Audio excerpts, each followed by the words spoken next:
सौतेली बहनें रंगापुर नाम के गांव में शालिनी नाम की एक औरत रहा करती थी। उसे दो बेटियां थी। एक का नाम था शिवानी और दूसरी का सुहानी। शिवानी जब छोटी थी तब उसकी माँ गुजर गई थी, जिसके कारण उसके पिता रघु ने दूसरी शादी कर ली। मगर उनका भी कुछ सालों में बीमारी की वजह से देहांत हो गया और इसी वजह से शिवानी के मन में उसकी माँ और बहन के प्रति प्रेम उत्पन्न नहीं हो पाया। शिवानी और सुहानी में हमेशा झगड़ा हुआ करता था। दोनों भी बहनें एक दूसरे से कभी प्यार से बात नहीं करती थी। शालिनी ये सब देख बड़ी चिंता में रहा करती थी। ऐसे ही एक दिन शिवानी सुहानी, चलो आ जाओ, खाना खा लो। हाँ माँ आई। हाँ माँ, मैं भी आई। ऐसा कहकर दोनों बेटियां वहां आ जाती है और देखती है तो उनकी माँ ने उन दोनों के लिए गाजर का हलवा बनाया था। वो देख सुहानी और शिवानी बहुत खुश हो जाती है। माँ, तुमने ये हलवा मेरे लिए बनाया है? मुझे बहुत पसंद है। मुझे पता है कि मेरी दोनों बेटियों को हलवा कितना पसंद है, इसीलिए तो मैंने तुम दोनों के लिए हलवा बनाया है। और मेरे लिए माँ? अरे हाँ बेटी, मैंने तुम्हारे लिए भी बनाया है। चलो अब जल्दी से खा लो, तुम दोनों को कॉलेज भी तो जाना है ना। जी माँ, मैं ये कटोरी ले लूँ? मुझे जल्दी पहुँचना है कॉलेज में। हाँ ले लो। और सुहानी, तुम ये वाली कटोरी ले लो। जी माँ। दोनों भी हलवा खाती है और एक दूसरे की ओर बहुत गुस्से से देखकर वहां से चली जाती है। वो दोनों भी कॉलेज में एक साथ पढ़ा करती थी। फर्क सिर्फ इतना था कि शिवानी 3rd ईयर में थी और सुहानी 1st ईयर में। उन दोनों में 2 साल का अंतर था। फिर भी दोनों में हमेशा नोकझोंक हुआ करती थी, जैसे कि वो दोनों एक दूसरे की दुश्मन हो। ऐसे ही एक दिन दीदी, मेरे कॉलेज की ट्रिप जाने वाली है। तुम्हारी भी ट्रिप जाने वाली है क्या? हाँ, मेरी भी जाने वाली है, मगर मेरा जाने का मन नहीं है। क्यों दीदी? क्योंकि वहाँ पे तुम हो। मुझे भी कोई शौक नहीं है तुम्हारे साथ आने का। मैंने ऐसे ही पूछ लिया। मैं जा रही हूँ। शिवानी और सुहानी एक दूसरे की ओर मुंह फेरकर वहां से चली जाती है। अगले दिन दोनों भी कॉलेज में जाती है। तब उनके टीचर उनसे पूछते हैं, शिवानी, तुम कॉलेज की ट्रिप में आने वाली हो? जी सर, मैं आने वाली हूँ। ठीक है, मैं तुम्हारा नाम लिखवा देता हूँ। जी सर। ऐसा बोलकर टीचर ट्रिप के लिए जाने वाले विद्यार्थियों की लिस्ट बना लेते हैं। घर आकर शिवानी और सुहानी ये बातें अपनी माँ को बताती है। सुहानी, शिवानी, तुम दोनों ट्रिप के लिए जा रही हो, मगर वहां जाके झगड़ा मत करना, नहीं तो ट्रिप पे जाने की कोई जरूरत नहीं है। नहीं माँ, हम झगड़ा नहीं करेंगे। हाँ माँ, हम झगड़ा नहीं करेंगे। तो फिर ठीक है, तुम दोनों जाओ। ये लो ट्रिप के लिए पैसे, और बाकी के ये तुम्हारे पास ही रखना। माँ, हम कल जाएंगे और 2 दिन के बाद वापस आएंगे। ठीक है, चलो अब सो जाते हैं, कल तुम दोनों को निकलना है। अब वो सब खाना खाकर सो जाती है। अगले ही दिन सुबह उठकर वो दोनों भी अपने अपने बस में बैठकर ट्रिप के लिए निकल जाती है और इधर शालिनी अपने काम में व्यस्त हो जाती है।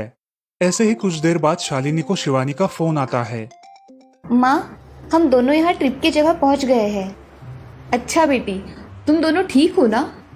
हाँ माँ, मैं रखती हूँ, हमें यहाँ अलग अलग स्पॉट देखने जाना है। ठीक है, और जब वक्त मिले तब फोन कर देना। हाँ माँ, अपना और सुहानी का ख्याल रखना। हाँ माँ। फोन रखने के बाद शिवानी और उसके क्लास के सारे दोस्त वहाँ की एक जगह देखने जाते हैं।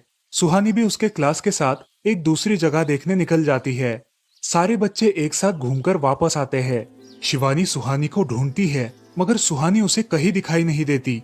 इसीलिए शिवानी को बड़ी चिंता होने लगती है।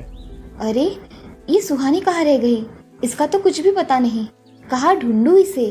तभी शिवानी को सुहानी दिखाई देती है और उसके जान में जान आ जाती है।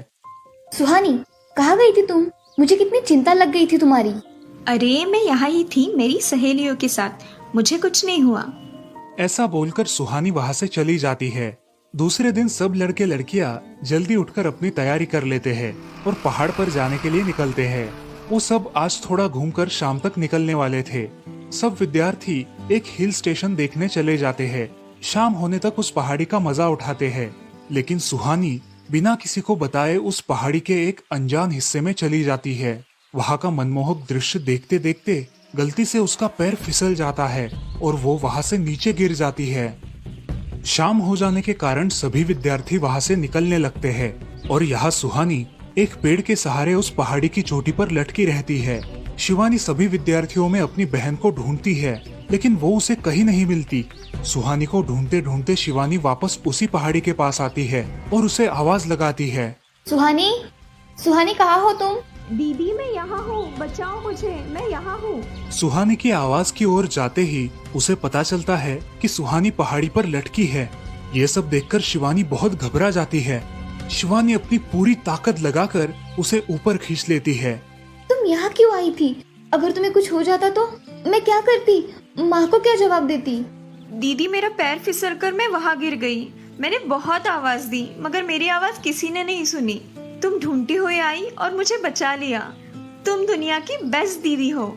हाँ सुहानी, चलो अब घर जाने के लिए देर हो जाएगी, बस निकल जाएगी।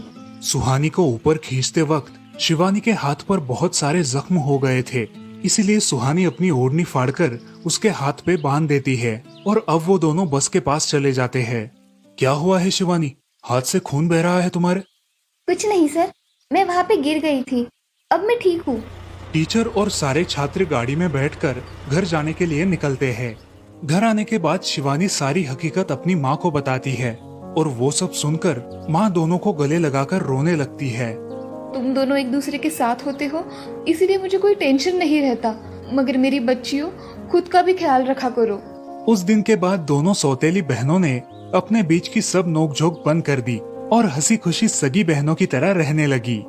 दोस्तों, इस कहानी से हमें ये सीख मिलती है कि हम सबको एक दूसरे के प्रति द्वेष की भावनाएं छोड़कर प्यार से रहना चाहिए। चंदनपुर नाम के गांव में चंपा नाम की एक औरत रहती थी। पति, 2 बच्चे और एक बेटी, ऐसा उनका पूरा परिवार था। उसका पति श्रीधर पोस्ट ऑफिस में जॉब करता था। उसके कमाई से ही घर चलता था। चंपा ने अपने घर के सामने एक छोटी सी दुकान खोल के रखी थी। उससे उसे जो भी मुनाफा होता वो अपनी बेटी की शादी के लिए जमा करके रखती। ऐसे ही बहुत दिन बीत जाते हैं। अब बच्चे भी बड़े हो जाते हैं। बड़ा बेटा अशोक डॉक्टर और छोटा बेटा रवि वकील बन जाता है और दोनों अपनी ट्रेनिंग पूरी करने लगते हैं। एक दिन उनकी बहन ज्योति के लिए एक अच्छा रिश्ता आता है और ज्योति की शादी पड़ोस के गांव के सरपंच जी के बेटे से हो जाती है। ज्योति बहुत ही कामचोर और गुस्सा करने वाली होती है। इसी कारण उसके ससुराल से उसे निकाल दिया जाता है। वो अपने पति को लेकर अपने मायके रहने आती है। अब चंपा का जमाई दुकान चलाता है और चंपा और ज्योति आराम से वहाँ रहती है। अरे ज्योति, जरा अपने कामचोर पति को कुछ काम करना क्यों नहीं सिखाती हो? कुछ काम का नहीं है वो। अरे हाँ माँ, उनके पिताजी ने तो उन्हें ही घर से निकाल दिया और हमारे माथे मर दिया। जाने दो, पति है। माँ और बेटी इसी तरह तानेबाजी करती रहती। अब बड़े बेटे अशोक की शादी उन्हीं के गांव के एक लड़की से करा दी गई, लेकिन उस लड़की से भी चंपा बहुत काम करवाती और वो बेचारी सासू माँ का आदर करके सब काम चुपचाप करती थी। एक दिन वो काम करके थक गई और एक जगह पर बैठ गई। ए कामचोर कमला, इतना सारा काम पड़ा है घर में, क्या वो तुम्हारा बाप आके करेगा? चलो उठ, काम कर। हाँ हाँ माँ जी, करती हूँ। ऐसा कह के कमला अपने काम पर लग जाती है और सारा काम खत्म कर देती है। चंपा अपने बेटे अशोक से घर आने के बाद चुगलियां किया करती थी। अशोक घर आकर कमला को बहुत भला बुरा कहता और कभी कभी तो उस पर हाथ भी उठाया करता था। ये सब रवि देखा करता था और रवि को बहुत बुरा लगता था। अशोक मारने आता तो रवि बीच में पड़ जाता और माँ बाप को डांटता था और वही झगड़ा खत्म हो जाता था। ऐसा बहुत दिन चलता रहा। रवि को रंजना नाम की एक लड़की बहुत पसंद थी, जो कि एक न्यूज रिपोर्टर थी। क्या तुम मुझसे शादी करोगी? मुझे तुम बहुत पसंद हो। हाँ, मगर रवि, तुम्हारे घर में तुम्हारी माँ का बर्ताव मुझे बिल्कुल पसंद नहीं है, इसीलिए पहले तुम इसका कोई हल निकालो। अरे रंजना, मैं हूँ ना तुम्हारे साथ, तुम्हें टेंशन की क्या बात है? मगर रवि, तुम भी अगर मुझे मारने पीटने लगे तो मैं तुम्हें कोर्ट में खींचूंगी। अरे हाँ बिल्कुल, वो तो तुम्हारा अधिकार है।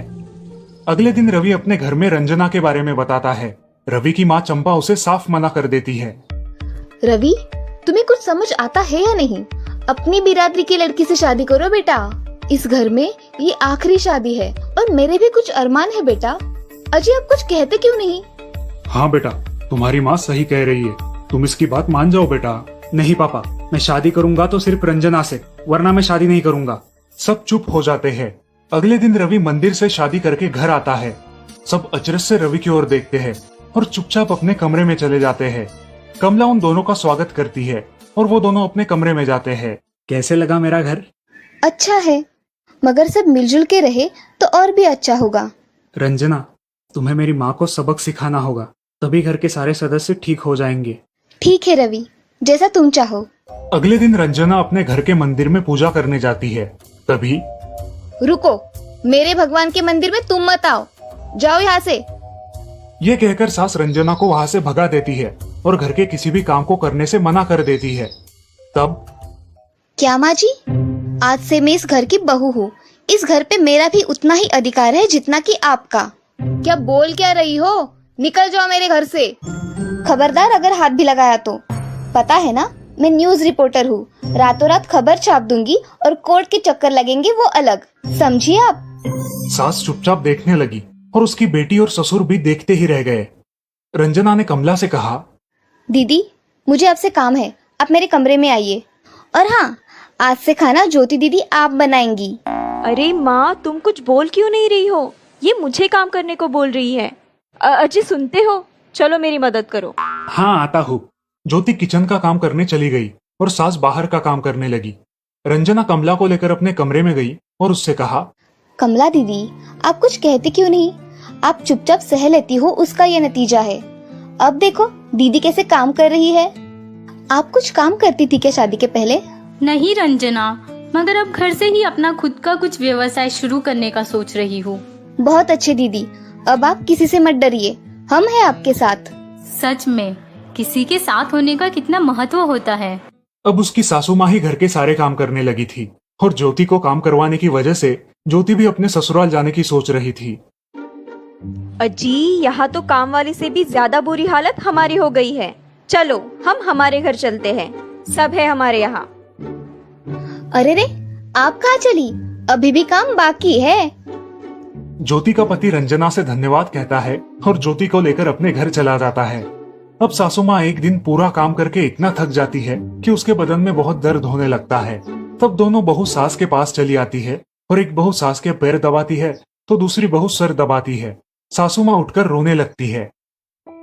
मुझे माफ कर दो मेरी बेटियों, अब से कभी ये गलती नहीं होगी।